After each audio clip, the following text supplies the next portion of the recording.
Good day, everyone, and welcome to S031 Understanding the Self. Our lecture for today is all about the self as a social construct. This is a combination of understanding the self from the perspective of sociology and anthropology. Again, this is S031 Understanding the Self. And so today, hopefully, you'll be able to articulate what culture means to the self as a part of the society. We will analyze the anthropological and sociological constructs of the self. We will attribute self understanding and behavior to cultural factors, and we will recognize and appreciate the differences in cultural behaviors of the self, particularly from the Western and Asian context. And hopefully, we will be able to explain how the modern world has changed our view of the self. You see, knowing the self requires understanding of our society and our culture and how it provokes us to make decisions which are often culturally influenced and socially constructed. It is quite impossible to understand the self without comprehending the culture of the society. And at this time, let us first define what culture is.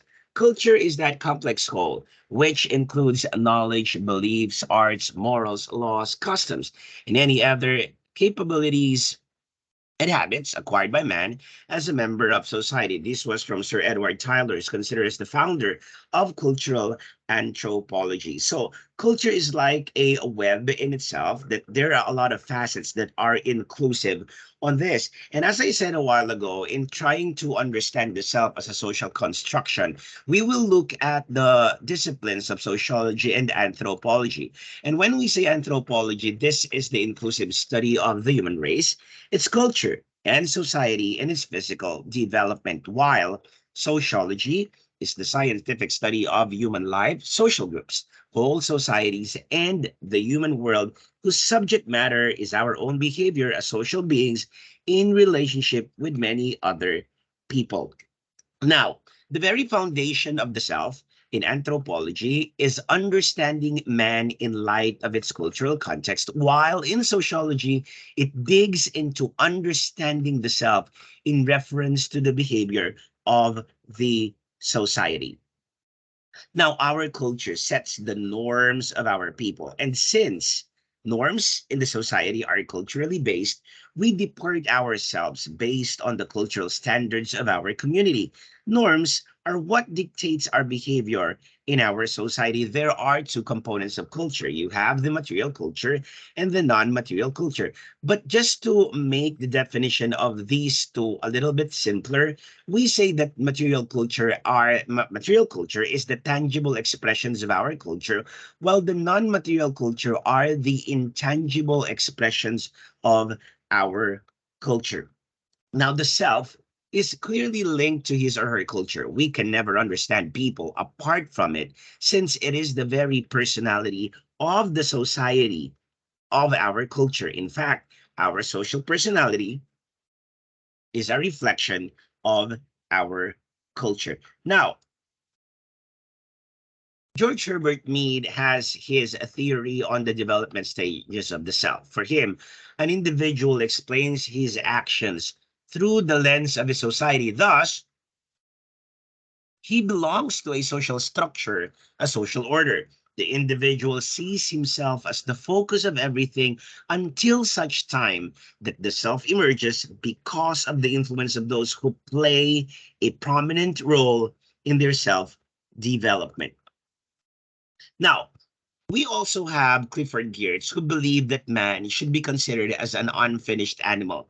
For him, culture should not be seen as a complex behavioral pattern, but a control mechanism to program and direct human behavior. For him, man is an unfinished animal. That's why he's always dependent on structures to control his behavior. That's the reason why we have the laws of the land. And the laws of the land are very much reflective of that control mechanism for people's behavior. Because if we do not have the laws, then chaos will definitely take place. Now, the self also has a different perspective depending if you're from the West or from the East, since culture is very much relative.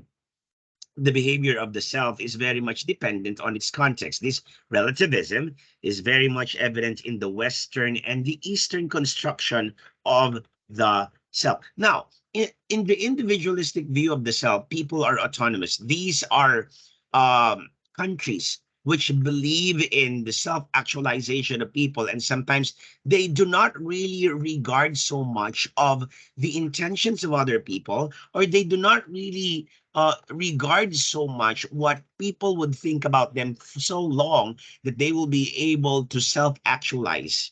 Now, these are people, okay, who are autonomous and who are focused on achieving their personal goals over the goals of their in-group. While on the opposite side, we have the interdependent view of the self. This is known as collectivism, okay, which explains that a person agrees or sees himself as an integral part of the communal group, be it his nuclear family. Your nuclear family is your family with your mother, your father, and your siblings, if you have, or your friends, or even your co-workers.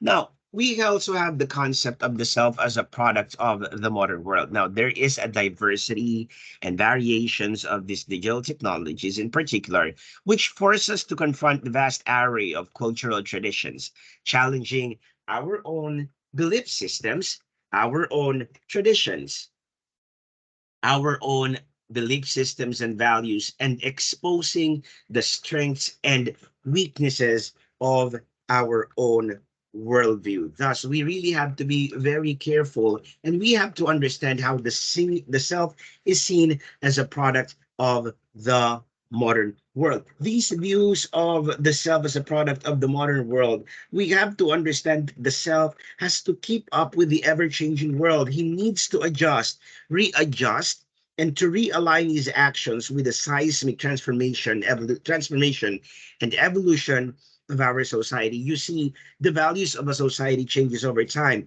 And even in case they do not, the society is trapped in the challenges of the modern world. The self then as a social construct becomes a product of the modern world, modern society, among other constructions. Now, we also have the selfie generation as culture creators, because the current generation are not just passive consumers of culture, but they are creators of culture just the same. Now, the effect of culture in today's younger generation must be highlighted because, okay, the Generation Z, also known as the selfie generation, is not considered as a passive user of culture anymore. In fact, they have become culture creators who practically live their lives and present themselves in the virtual world. Now, Generation Z is composed of those born between 1995 and 2010. And in the Philippine context, individuals who are included in this generation are practically perhaps in their senior high school or in their college years, while many of them can be considered as the youngest in today's workforce. Now, we also have the self as reflected in the collectivist teachings of Confucius.